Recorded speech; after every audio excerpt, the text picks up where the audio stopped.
Okay, in this lecture we're going to talk about lateral stress. Okay, so we talked about vertical stress before. In this lecture we're going to talk about lateral stresses in soil.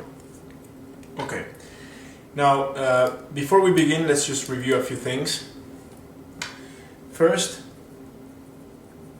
we recognize that stress acts at a point on a plane. Okay? So this is not only for soil, but for any other material. Okay?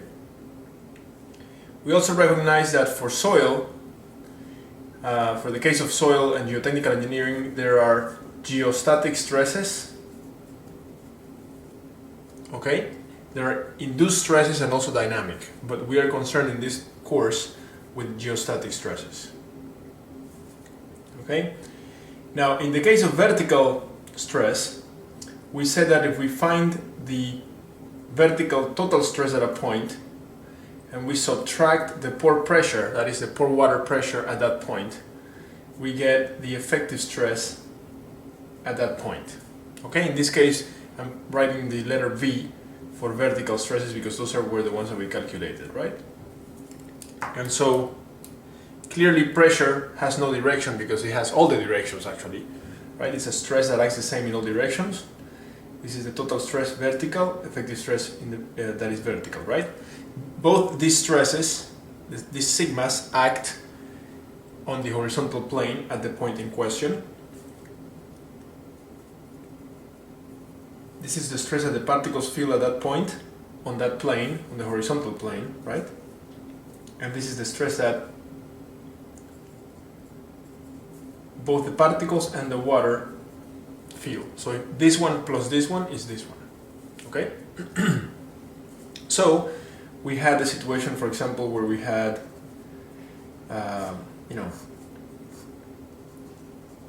three layers, 1, 2, 3. Water table might be here in the second one, and let's say we have a point here, right? So we said to be able to find these three geostatic stresses at this point, we need to consider what's above the point. For the case of U, we consider the water above the point. And for the case of sigma V and sigma V prime, we consider the soil above the point. Right? And then we do the calculations we had before to calculate, to get these three parameters, right? We first calculate this one, and then finally this one. You can calculate the U before you calculate this one, the total stress, but typically it's in this order. Okay, so if we look at this example here, if we draw this point in the humanoid way so that we can understand, or we can basically draw it. Remember that it has no size, but we actually draw it as a little square to be able to simplify our lives in terms of looking at the point, right? We said that the horizontal plane is this one, and the vertical stress, let's say we can choose which one we want to draw, right? There's actually two of them. So let's say we want to draw the vertical effective stress. Okay, so the vertical effective stress acts on the horizontal plane at this point. Remember, the point is this whole thing. Okay, that is this under the microscope, basically. So we have our vertical effective stress acting on the horizontal plane. Now, the next question, which is the topic of this lecture here, is what is the stress that acts on the vertical plane? Okay, so you can see this point here. Let's draw it a little bit bigger here, not as big as that one, but let's say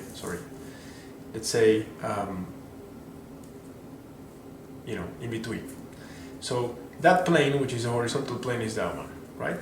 And the vertical stress acts like this. But there's also a vertical plane, this one. And the vertical plane has the horizontal stress acting on it. So we put an H, and because we are talking about vertical effective stresses, we should just, for the sake of consistency, we should have the horizontal effective stress here acting on the vertical plane. Okay, so the question is, knowing how to calculate this already, these three, how can we calculate that one? Okay, now you might be asking yourself, well, why is it that we want to calculate all these stresses at a point? Well, we need to calculate, for example, vertical effective stresses when we design foundations. Okay, foundation systems for structures. We need to determine horizontal stresses, for example, when we design retaining walls. Okay, so the design of geosystems involves the calculation, heavy calculation of stresses in soil. Okay, so this is part of the line of work that we have to follow. So the question is, how do we find the horizontal geostresses or geostatic stresses? Okay, we know how to find the vertical ones, right? That we did before. Here we are going to, or it's in another lecture, right? But here we're going to determine how to obtain the horizontal geostatic stresses, both this one and this one. Now you may say, what about the U? Well, the U is a pressure. So I keep on saying this, right? The U is a pressure, so it has no direction that is relevant. It has all the directions actually. So we don't have to, once we calculate U is just one number for any direction because it's the same stress for every direction. Okay, so we're essentially talking about the sigmas. Now you may be asking yourself also, well, what about the taus? We haven't talked about the taus that act at this point, for example, right? And that will come later. And you'll see later on how we calculate those taus. Okay, so here's the horizontal total stress. Here's the horizontal effective stress, in this case actually drawn acting at the point on the vertical plane. Now to determine the horizontal stresses, we need to know the value of the parameter K. Okay, parameter K is, this parameter is called the lateral stress coefficient. Okay, this K, the lateral stress coefficient,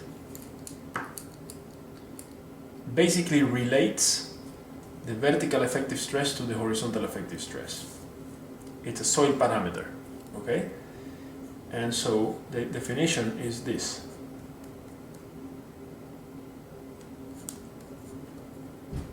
It is the horizontal effective stress over the vertical effective stress at a point, of course, because stress acts at a point. Okay? Now, clearly, if you know how to calculate this, which you do, and you are given or know this value, then you can basically say this times this is equal to that. And essentially, it's as simple as that. Okay? So if you are designing a wall, for example, a retaining wall, or if you're designing a foundation or whatever, and you need to determine this stress, you are going to be given, in quotes, a value of K. Now, of course, in nature, in real life, nothing is given. We have to measure things, right? So the value of K is sometimes measured in situ, that is in the site, sometimes measured in the lab, sometimes it is estimated, right? Typically, it varies between 0.4 to 0.6, something like that.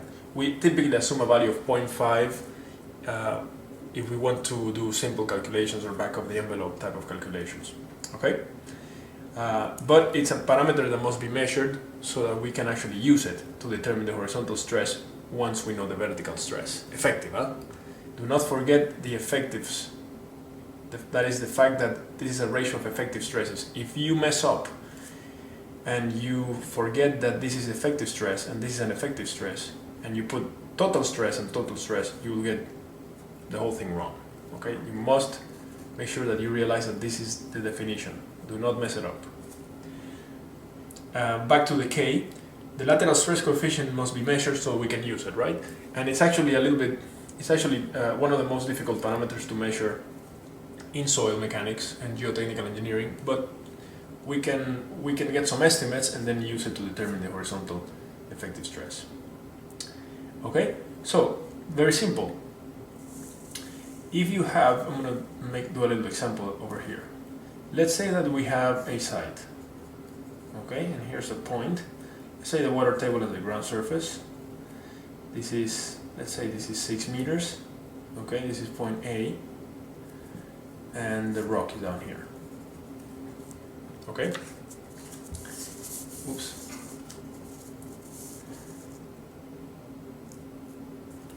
So this is a sand with gamma is equal to 20,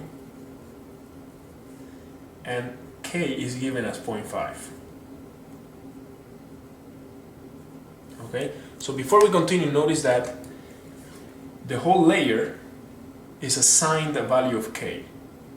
Okay, now this may not be the actual truth in the site or at the site in nature, right? The K can actually vary with depth. So K can be up here, could be like, 0.6, then over here could be 0.4, then down here could be 0.5, and then 0.6 again, etc. Right? But typically in geotech, in engineering, we assign an average value of K to a layer. Okay, so a layer will have a gamma, a layer will have a K value, a layer will have a, for example, a strength value, and that is of course okay if the parameters don't vary that much, right? So for example, if this sand, just to continue here with this variation stuff, if this sand layer is made of the same grains, but up here it's loose and down here is dense, so let's say that up here the E is high, the void ratio, and then down here the E is low, then what we could do in engineering, we could say the following. We could say, okay, we know that this whole layer is made of the same type of sand, but we know that the top is loose and the bottom is dense. So let's assume it's basically two types of sand. This one has a high void ratio and this one has a low void ratio. Clearly, the fact that this has a high void ratio would be reflected in the gamma. So the gamma up here would be less than this one, let's say down here. Okay? So, but for the sake of this problem, and basically generally most cases in geotech practice, we assume a gamma for a layer, right? So here's K, here's a gamma, right? And we're going to find the geostresses, or sorry, the geostatic stresses at this point. What are the geostatic stresses? Sigma H, sigma V, U, sigma H prime, and sigma V prime. Okay? So, let's begin. In fact, what I'm going to do is I'm going to use another page. So,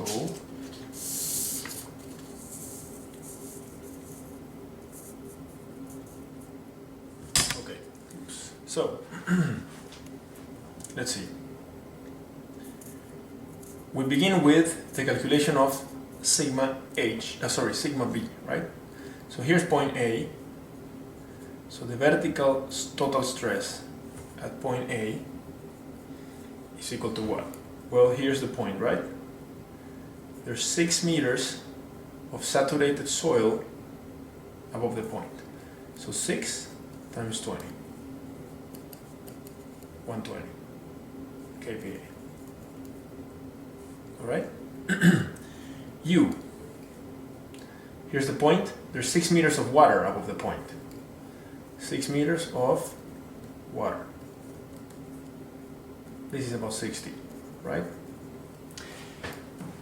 All right. Now, notice that the calculation of U has nothing to do with the soil, right? There's no soil parameter here. It's gamma water and the pressure head.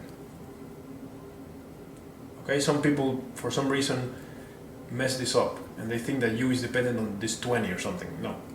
U is dependent only on water. Okay? Now, sigma vertical A, at A, right? Prime. The effective stress is the total minus the pore pressure. So 120 minus 60, in this case is 60, right? All right. Now, let's do the the horizontal stresses over here. We are given that K is 0.5, right? We know that K is equal to sigma H prime over sigma V prime. That's the definition. So sigma H prime is therefore at point A, is therefore 0.5, which is K, times sigma V, and sigma V is 60. So this is 30 kPa.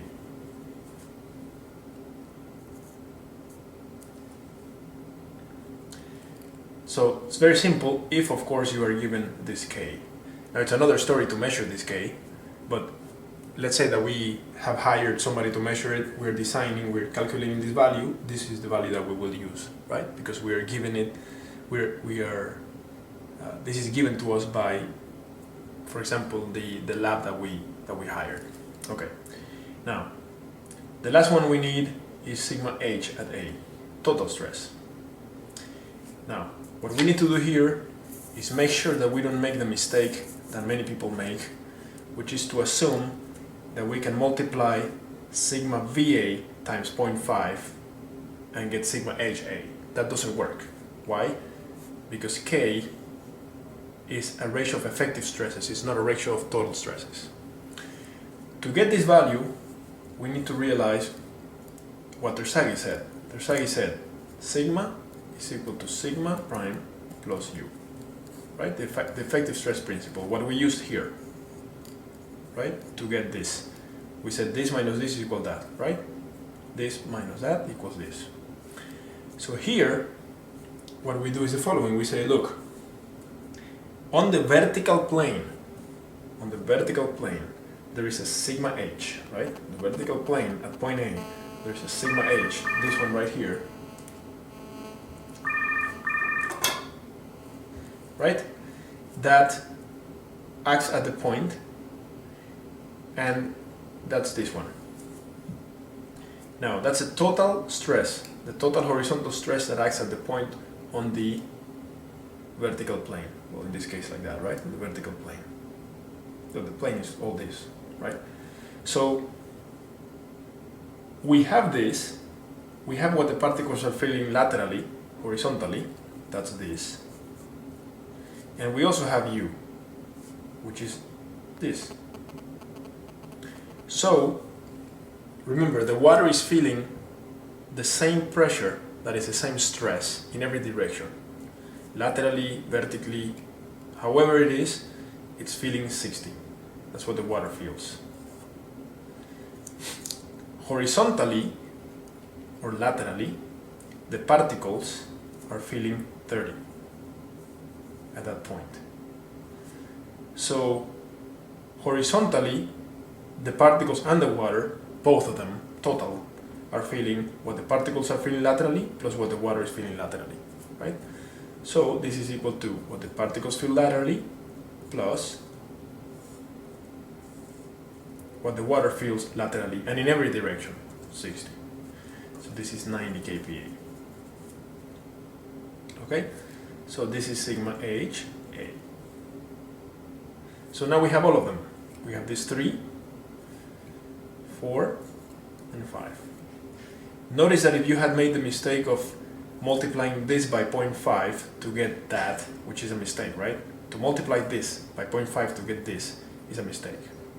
You would have said, oh, 120 times 0.5, that's 60, right? So you would have gotten sigma HA equal to 60, and that's wrong. It's clearly wrong because it's equal to 90.